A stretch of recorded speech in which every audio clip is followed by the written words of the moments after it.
Because they're desperate. Their system's collapsing. I was at a meeting last night in Berlin where there was a discussion of what's happening with Volkswagen. They're going to be shutting down a couple of plants. But it's not just the 13,000 workers who lose their jobs. It's up to 250,000 in the overall supply chain that are involved with Volkswagen. Yeah, very quickly. Romanians obviously voted wrong, so they have to do over. That's right. They violated the principle of democracy by voting and electing someone unacceptable to the European Union. Just by virtue of military control of those resources, they get to issue those loans. Those loans become assets on their books, and most of the proceeds of that trade ends up benefiting the banking system. Once you understand this dynamic, you see it everywhere throughout history, stretching back centuries. This is why the United States has hundreds of military bases all around the world. Not to defend democracy and freedom, not to bring the word of Christ to those people, not to civilize them, to control the resources, and to make sure that it's the Western banking cartels who decide who gets the loan on the basis of that collateral and who gets to pay back those loans to them. Using Wi-Fi without NordVPN could mean sharing your private stuff with more people than you think. NordVPN. Online security starts with a click. When tyranny becomes law, rebellion becomes a duty. So said Thomas Jefferson. Go to bit.ly/lawful tax protest or bit.ly/make war history and find out why it is a criminal offence to pay central government or local government taxes in the UK. And let's make war history. Hi, everybody. I'm joined once again by Harley Schlanger and Alex Krainer. We shall be looking at current affairs with their astute analysis. I shall link to their links in the description below. Harley Schlanger from the LaRouche organization and Alex Krainer from himself and Trends Compass. Alex, Harley, thank you so much, guys. Do you quickly want to say where people can find you should they be interested in doing so? Well, they can find me at the LaRoucheOrganization.com. If you click on programs, the first thing that shows up is Harley's Daily Updates. So I do a daily update. I've been posting a lot of articles recently because people are interested in what I think about the incoming Trump administration. So you can find some good stuff there. Right. Okay. Alex? I'm active on X. My handle is @NakedHedgy. And they can also find me on Substack, Alex Krainer's Trend Compass. Great. Okay. Well, I know, Harley, you said about you've been posting a lot of stuff about Trump, and I know, Alex, Alex, your tweets are so funny. They are so funny. The one about this is tragic. A professor in Israel saying that, yep, I have to admit this is a genocide. The professor of genocide, and then your comment that this will help the Westerners accept what's going on. Like very, very sharp and poignant. But I'm actually interested in what I wanted to talk to you both, given that all of us are in Europe, or what's happening in Europe, Germany, France, and today Romania, and in the background UK, and we had the Irish elections. How about that? Where do you guys want to start? Don't forget Georgia. Oh my God, yes, Georgia, of course. Okay, Harley, do you want to start with Georgia then? Well, I think what's clear is that the regime change crowd is going with all due speed to try to preempt what they're afraid of will be the Trump administration seeking a deal with Russia. And so you have more money going in every single day being shoveled into the kleptocrats in Ukraine, and as well as the kleptocrats in the U.S. military complex. You have the fall of the French government. Why? Because they couldn't make a budget. Why not? Well, because they're deindustrializing, because their costs are up, because they're still spending money on wars. The German government next week has a vote of no confidence. I'm sure Scholz will be voted out with an election probably in February. And then you have the Syria situation. I think, to me, this is most indicative of the foolish stupidity in the West, cheering on what is essentially Al-Qaeda. And an Al-Qaeda which has been in the past armed and trained by the CIA, today includes Ukrainian technicians working with their drones. And to do what? Well, this is part of the attack on Russia, because the idea is if you can topple Assad, it will be a blow to Russia's prestige. But it was the way for this was paved by the Netanyahu attack on Lebanon, the Israeli attack on Syria, the Israeli attack on Iran. You can see the orchestration over time to do something which they can't do, which is defeat Russia militarily in Ukraine. So these are the things that I've been looking at and trying to alert the incoming Trump administration that don't just think that because you have been there before, you know what to do. You're dealing with a very desperate but enemy that has lots of ways they can attack you. And so, that's what I think we have to look at. Alex? I wanted to mention the problem of Syria because I see that the social media are full of gloom and doom. And we are back in those days of, Bashar al-Assad is finished. About 8 or 9 years ago, we had the same. They were talking about, 24 hours, he's gone, 48 hours, he's gone. Bashar al-Assad survived. His government survived. Right now, I can't imagine why the Western intelligence agencies put this together and launched it. But as I wrote in my Trend Compass reports, not the ones on Substack, but the ones I circulate privately, it seems to me like it's a remake of a Kursk incursion. When you launch something spectacular and short-term successful appearing, but you've done so out of desperation. This was not your plan A. This was not your plan B either. This is the kitchen sink moment for the West. And so now things look dismal, and people are talking about basically this rebranded ISIS, Al Qaeda group taking Aleppo, all of it, and taking Hama and taking Damascus. So let's rewind the clock and go back to 1993.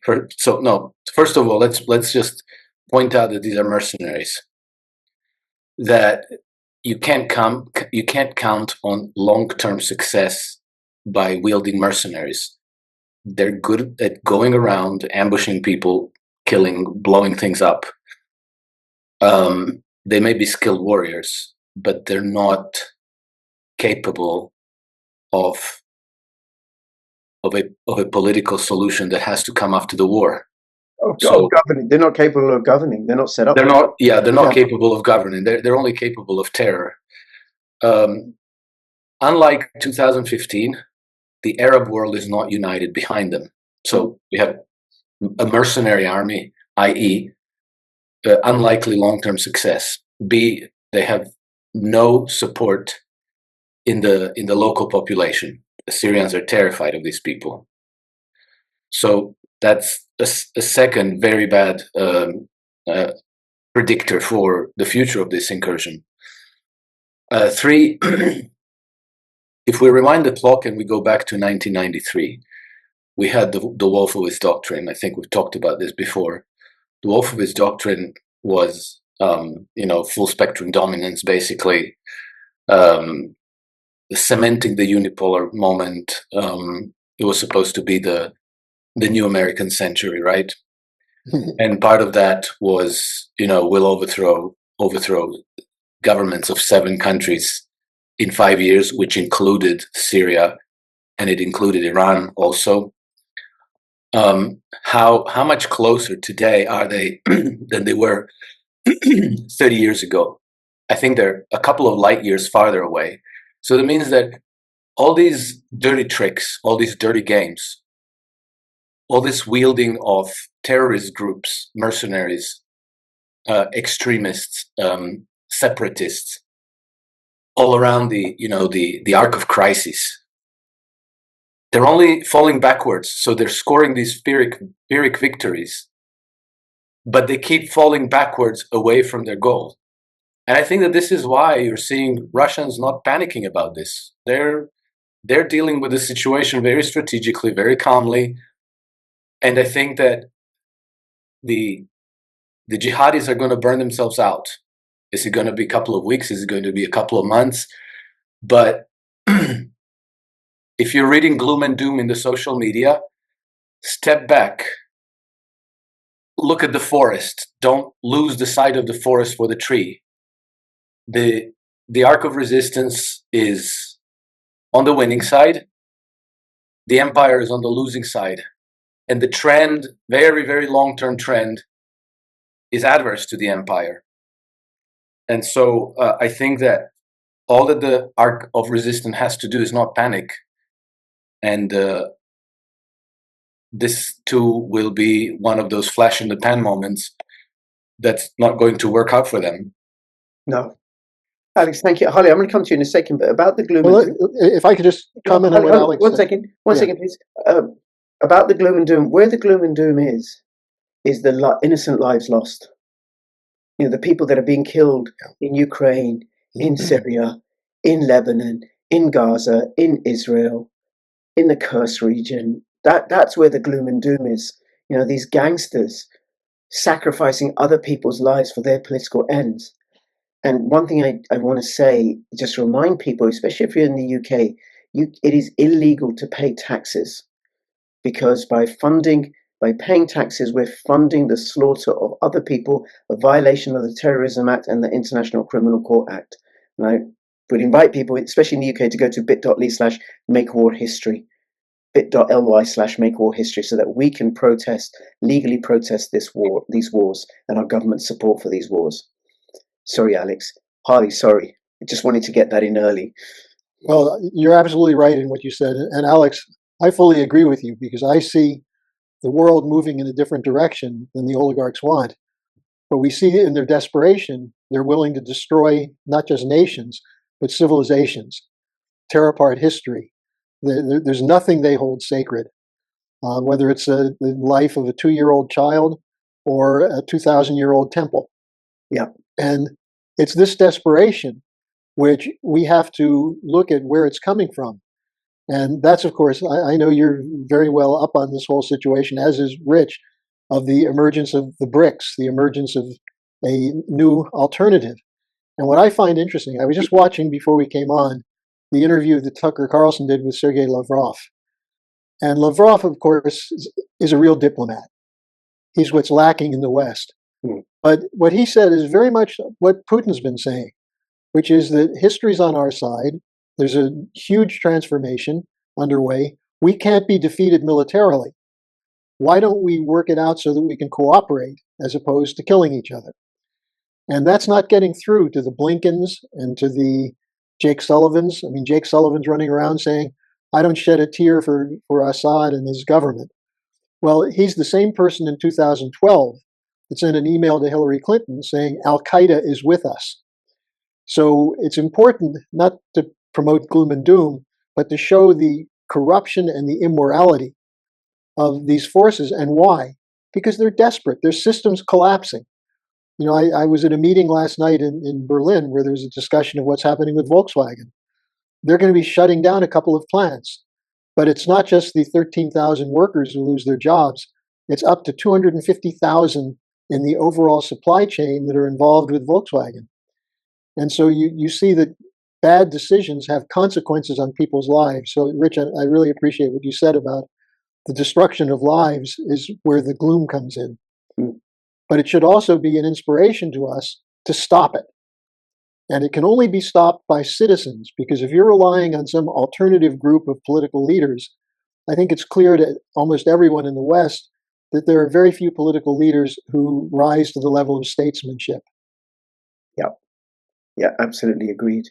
And the impression that I have, bringing my experience as a child protection and social worker, that analysis to this, right, is of the West, of the leaders in the West just throwing tantrums as a desperate measure, as they're losing power economically, militarily, and politically. And I do think, like, some way down the line, a few months down the line, maybe a year, perhaps less, there is going to be incredible pushback from the grassroots, from the people in Europe, against what our oligarch, unrepresentative leaders are doing, as best exemplified today in the news with Romania. Either of you want to comment on that? Yeah, very quickly. Romanians obviously voted wrong, so They have to do over.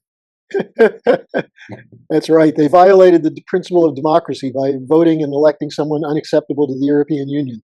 Yeah, Exactly. but that's going on everywhere, isn't there? Everybody's Yes. voting wrong. Yes. Yes. Well, there you have now. Now the political crisis has blown up in France. Same reason. France had an election, and the people were basically disenfranchised because Yeah. Macron formed a government from people who lost the election, and not from the people who won the election. And so that didn't go well. In Germany, they're desperate to ban the AfD party, which has more and more and more support from the people. So, yeah, go ahead. It's interesting in Germany now because you have two poles of resistance. One is the so-called left, the Wagenknecht, which is a new party, but she's pretty well known. And then you have the AfD, the Alternative for Deutschland. And there are two issues that they both support: ending these wars and doing something about the immigration problem. And then the third thing is ending the Green New Deal. So if they were to get together, they could probably determine the outcome. But because of the hybrid warfare, the lying, the media slanders against both parties, they turn them against each other. But I think that's going to change. I'm seeing a change. In fact, the latest news is that the AfD is meeting this weekend to decide whether they're going to vote against the no confidence measure, because there are people in the Social Democratic Party who want to keep Scholz in because he doesn't want to send the Taurus missiles to Ukraine. Because if Merz comes in February, they're going to send the Taurus missiles to Ukraine. So the AfD and the Wagenknecht may end up voting together with a bulk of the SPD to keep Scholz's government in power as a lame duck until next September. I don't think it'll work, but it's an interesting attempt to break out of the profiles. That's amazing. Because that vote, I mean, if they vote Scholz out, Trump will be president come the election in February. You mean Merz? No, Trump will be president in the US. Oh yeah, when they have the February election, yeah. Yeah, when they have the February election, if that happens, in which case it might be difficult for Germany to send the Taurus missiles anyway. Yeah, that's right.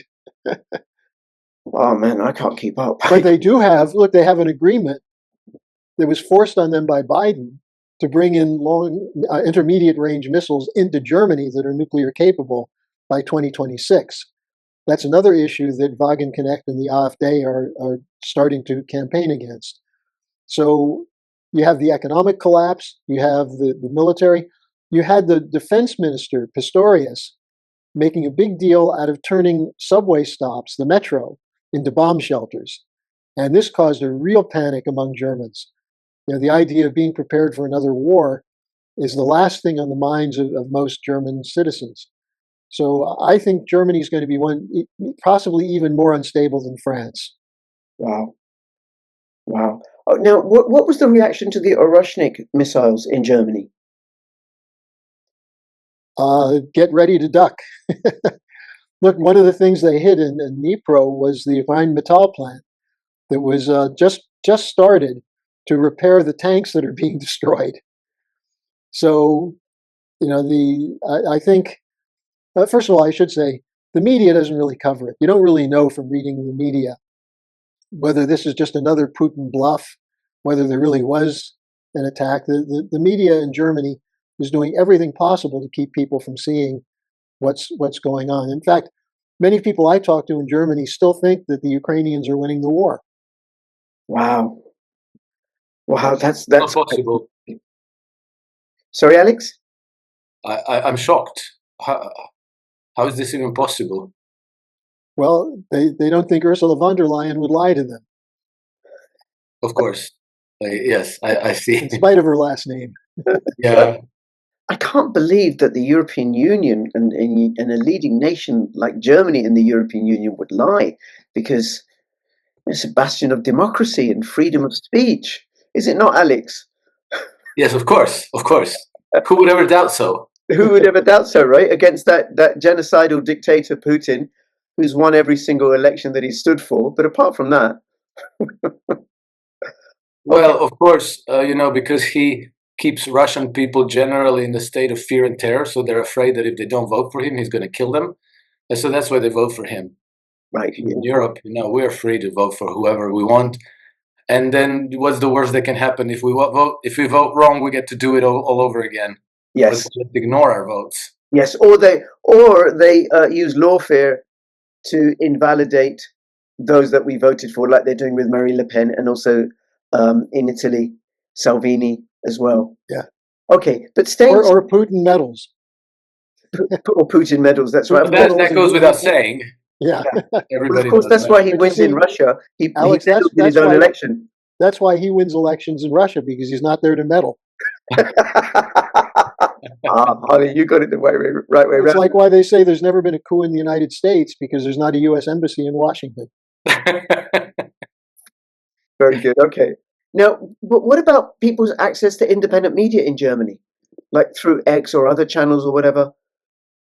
Well, it's there.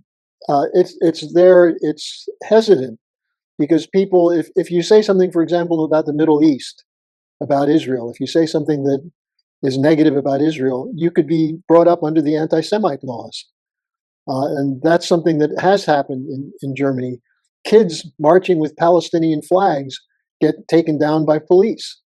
So, there is a quasi-police state mentality in Germany. But besides the AfD, there are some bloggers who are starting to come out. There's a report that there may be a repeat of the big rally a year and a half ago, the Wagenknecht rally that had 50,000 people at the Brandenburg Gate. They're talking about doing something like that in January.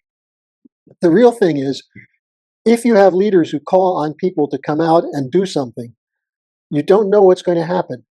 But if you look back to 1989, when it started with 10 people doing a candlelight vigil outside of the church, the Nikolai Church in Leipzig, and then it grew to 100. Then it grew to 1,000 over a couple of weeks. And then the Stasi were told to go in and break it up next week, and they had 10,000, and the Stasi didn't do it. So there is that potential for resistance in Germany, but the Germans have really been victimized by the post-World War II psychological warfare, much of it coming from Britain and the Tavistock Institute, the Congress for Cultural Freedom. It essentially says a Humboldt education system breeds Nazis. And so the German education system has been torn apart. Okay.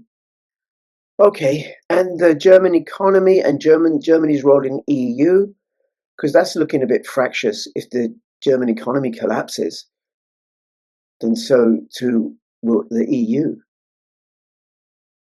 Well, Alex, I know you've been following that closely. What's happening in the EU? Because the new team that came in is really the old team. It's Mario Draghi trying to pull some strings. Yeah, I think that what's happening in Europe is extremely worrisome. Yes, you're right that Mario Draghi is pulling the strings. That is, he's ostensibly the advice giver. He wrote the famous report ordered at the request of Ursula von der Leyen, our valiant president of the European Commission. And he wrote something basically that acknowledging that Europe is losing its competitive edge, that it is losing economically, and that to restore that, Europe would need to invest.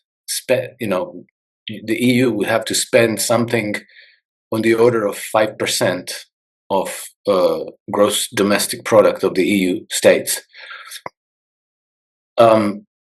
He's basically talking about state capitalism, because he's not suggesting that small and medium-sized enterprises should develop European markets and production of goods and services and compete in an open market so that the competitive players would emerge and that innovation would blossom.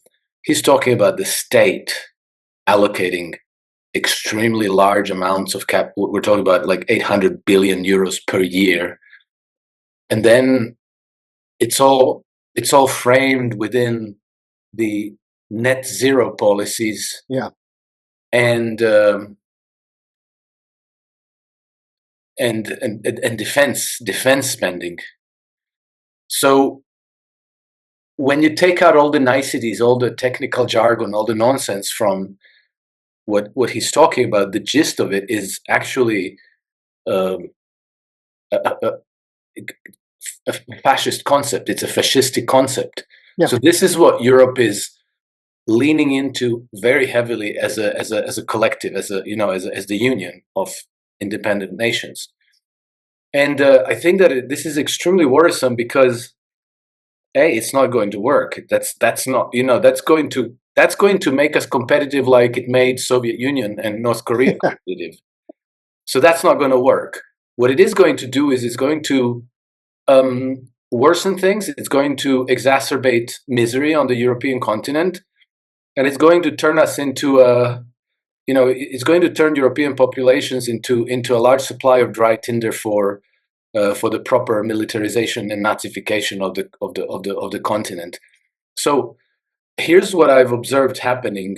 Well, by looking at the patterns of Nazi Germany, and then those same patterns repeating themselves in Ukraine, you see that the militarization and Nazification of society starts by economic collapse, economic failure. So Germany, between World War I and World War II, was just one crisis after another. It was just dismal. Germany was just going from one crisis to the next.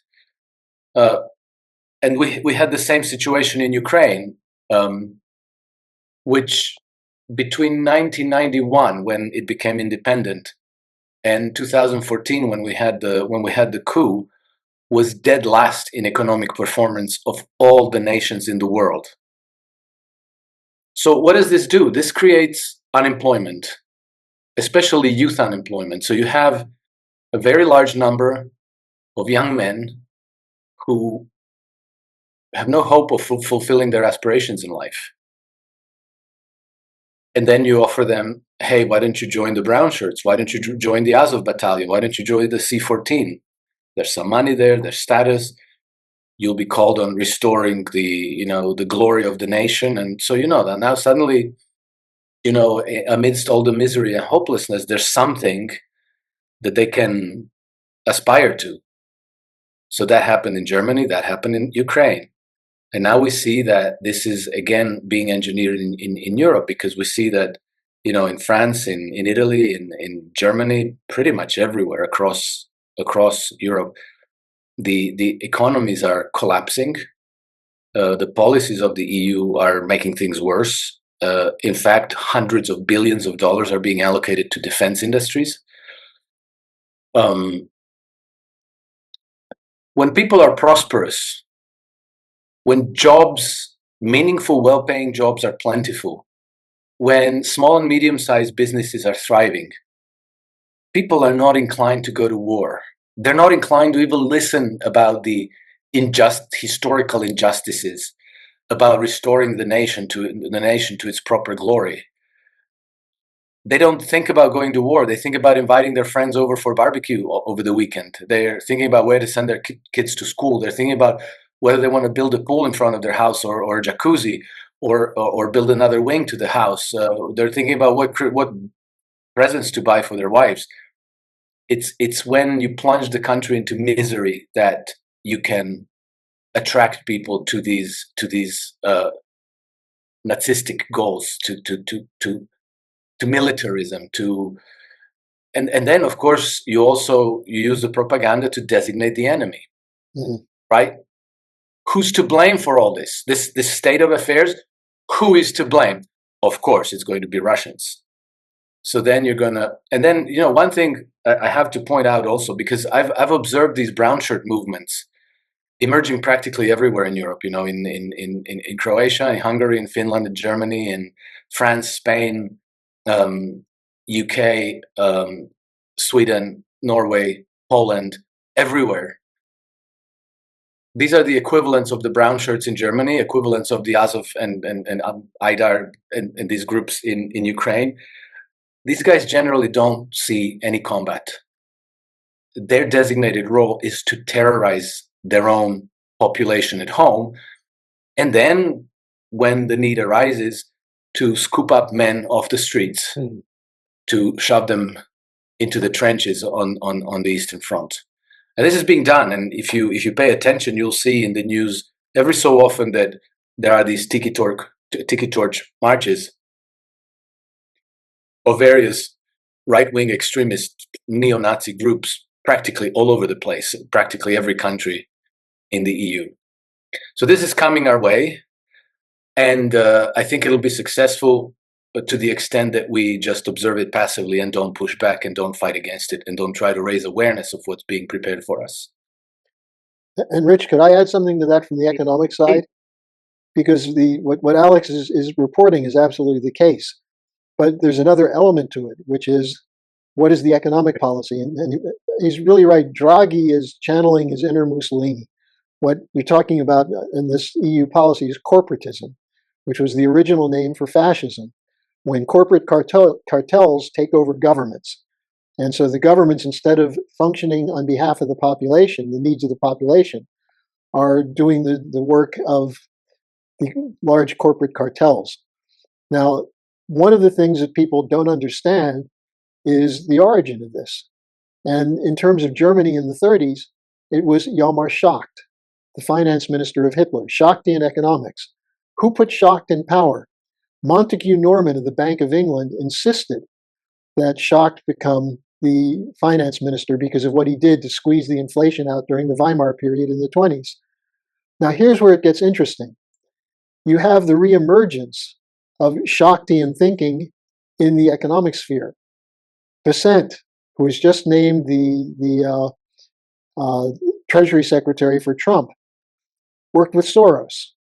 Soros, how does he operate as a speculator? Well, when they ended the Bretton Woods system, it created one after another series of speculative bubbles. Soros took advantage of that. His right-hand man in bringing down the pound in 1992 was Besant. In 2013, operating out of Soros's London Soros investment management firm, they crashed the yen. Now, some people around Trump think this guy's a brilliant guy because he made a lot of money. Well, in rigged markets, it's easy to make money like that. But at the same time, he's coming in, he's talking about banking deregulation, which means squeeze out all the smaller banks. That's the intent. You have the committee to eliminate waste. Now, look, there's a lot of waste in the economy, but that becomes a euphemism for cutting back expenditures in infrastructure and education and healthcare and having the central banks just pump money to the speculators. So this is where you see the emergence of economic fascism with militarism. The only way to survive in those circumstances is to join the brown shirts or to join the Azov battalion. And that's very dangerous, especially because people don't know the history. And, you know, Alex, I commend you because I've been reading your column, and you do what I try to do, give people a historic sense of where this is coming from. It's a dynamic which is not point by point, fact by fact, but an arc of a policy. And most people don't, you mentioned don't see the forest because of the trees. Well, most people don't see the arc because they're focused on a particular event or a particular bad guy.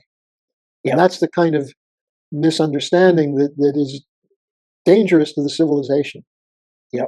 And I thank you for that, both of you. I think what you both bring, the historical perspective that I'm not familiar with. I didn't enjoy history at school, and I haven't studied it since I left either, right? But I get how important it is, so we can see patterns of human behavior playing out again and again. This is what we do.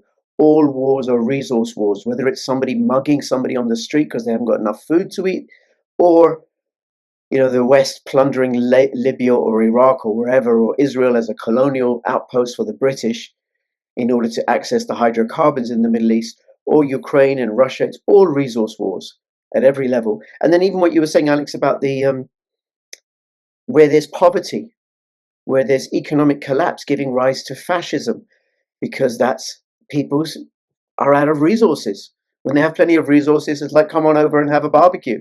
When we don't have enough resources, okay, we'll turn to fighting, including fighting those within, and then bring into the mix something that wasn't the case in 1945. is the heterogeneity of Europe. So right now it's really heterogeneous. I think Muhammad is the number one most popular name in the UK now. It's top 10 in Ireland.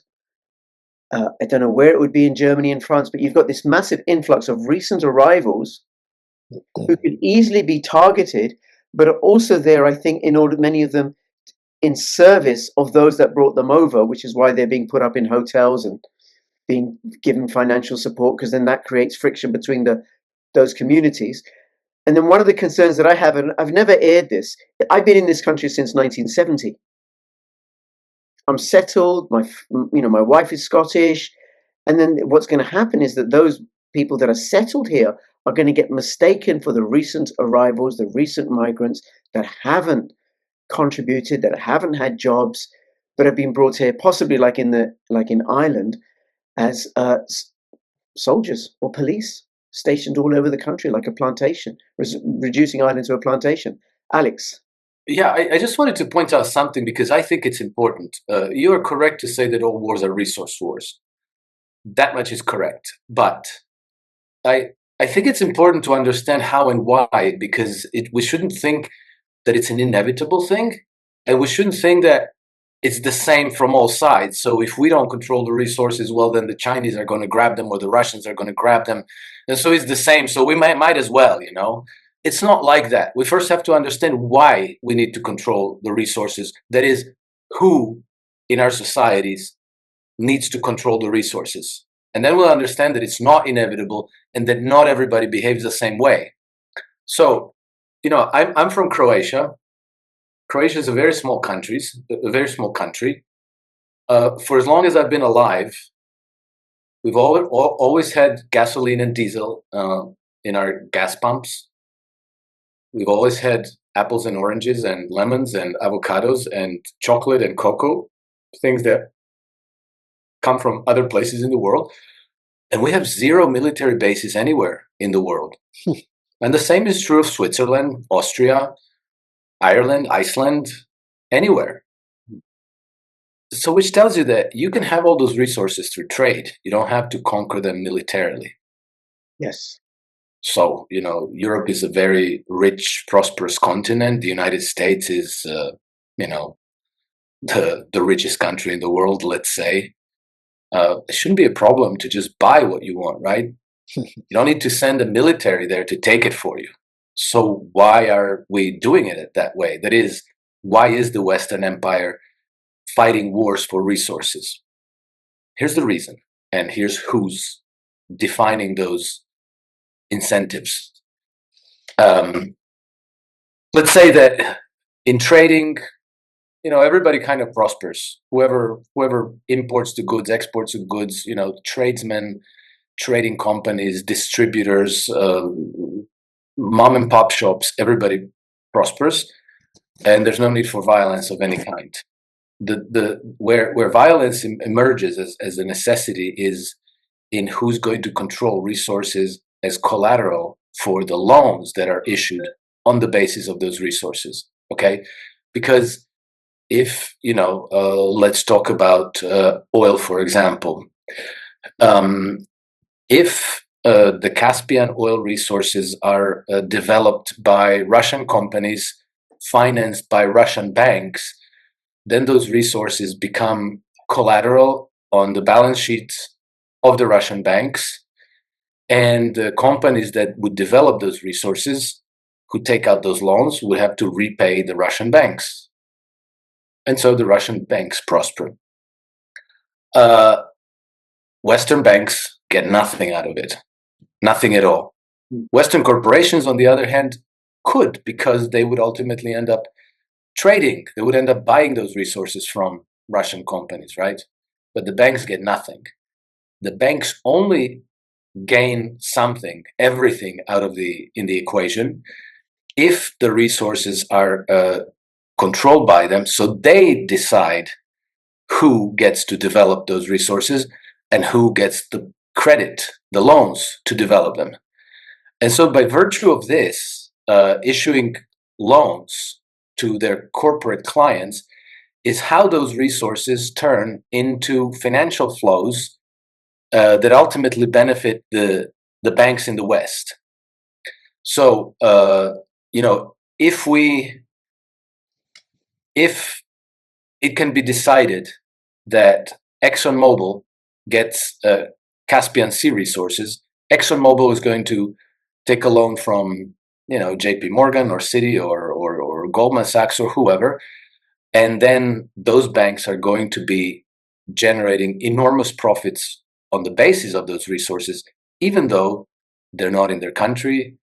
They don't extract the resources, they don't exploit them, they don't work to refine them, distribute them, trade them, bring them to the ultimate customer. Just by virtue of military control of those resources, they get to issue those loans.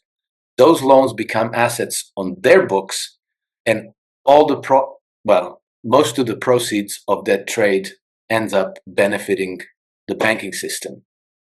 And so once you understand this dynamic, you see it everywhere throughout history, stretching back centuries. And this is why the United States has hundreds of military bases all around the world. Not to defend democracy and freedom, not to bring the word of Christ to those people, not to civilize them, to control the resources, and to make sure that it's the Western banking cartels who decide who gets the loan on the basis of that collateral and who gets to pay back those loans to them. So it's coming from our banking system. It's absolutely coming from there. And once you know that, then you understand, like, oh my gosh, it was Citigroup that practically told Obama who's going to be in his cabinet, right?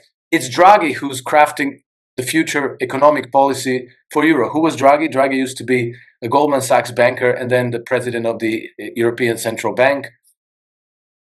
And so you start seeing these bankers everywhere and all the time. So it's not us. It's not inevitable. It's not everybody who would be doing the same if it wasn't for our bastards. It's a particular parasite that ultimately is headquartered in the city of London, and then it has satellites on the most important one on Wall Street, but pretty much in all of the Western financial centers, including Paris and Frankfurt and Stockholm and Berlin and no, not Berlin, sorry, Frankfurt and Tokyo and so forth. This is the parasite that makes us who we are today. And who we are is cultures and countries that are permanently at war across the world. And over the centuries, we've destroyed 6 major civilizations and thousands of kingdoms, cultures, tribes. We depopulated huge swathes of the planet by enslaving people so that they would extract those resources for us and ship them over. And so this is where it's coming from, and this is what we need to resolve, because it's not in us. We are not greedy, bloodthirsty monsters, all of us individually.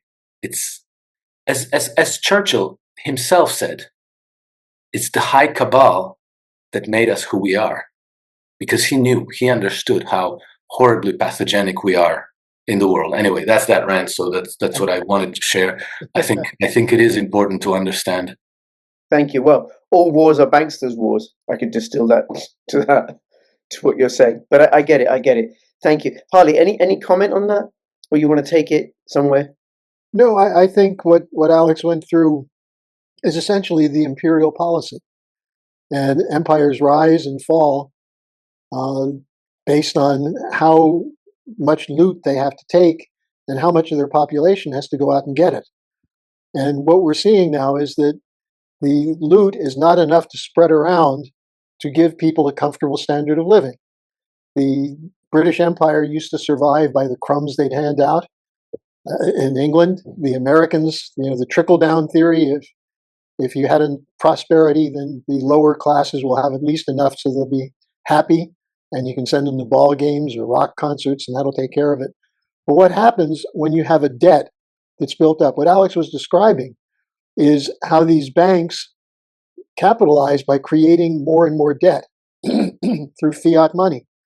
And the demand that that debt be covered requires more printing, more paper.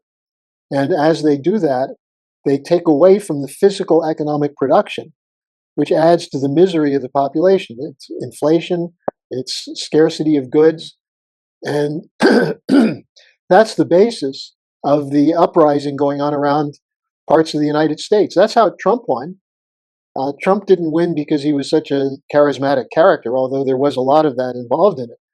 But he won because the people were being told, if you can't pay your bills, it's because you're racist, you're misogynist, you're crap, you're nothing. And people don't like that. The one thing they don't like is to be lectured to, especially when they're in a battle day to day to cover the costs of food and medicine and housing and transportation. Now, that kind of rebellion is useful as a first step. But then you get to the other part of what Alex was talking about, which is how do you overcome that? And this is where we're very negligent right now. This is, in fact, I'm glad to say this, we're having a conference tomorrow and Sunday, the Schiller Institute. It's online. You can find it under schillerinstitute.com. We're going to have a lot of very interesting speakers, including people like Dimitri Treinen, the lady Pandor, the former foreign minister of South Africa. Helga Zepp-LaRouche is going to speak. Scott Ritter is going to speak. But what we're going to be taking up is this cultural question, which is what Alex was talking about. How do people see themselves in relationship to mankind? Human beings are naturally, potentially empathetic, but that can be driven out of them, especially under conditions of extreme poverty and want. And so how do you create a culture where people will be committed to the idea of justice?